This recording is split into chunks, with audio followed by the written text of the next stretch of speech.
Dr. Faustus is a Renaissance play by Christopher Marlowe, written when Europe was changing fast. New science, new lands, and old religion all collided.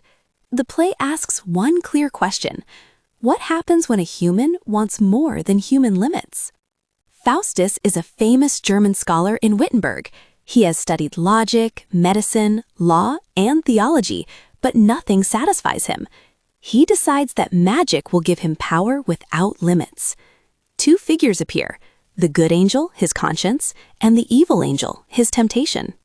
Faustus learns magic from Valdez and Cornelius and summons the devil Mephistopheles, a servant of Lucifer.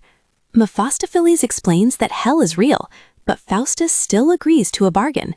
He sells his soul for 24 years of power, with Mephistopheles as his servant.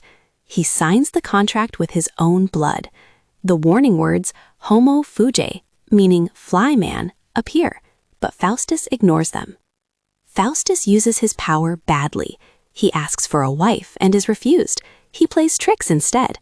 He mocks the Pope in Rome, entertains Emperor Charles V, humiliates a knight named Benvolio, and cheats a horse dealer. He also frightens common people like Robin, Rafe, Dick, and a carter.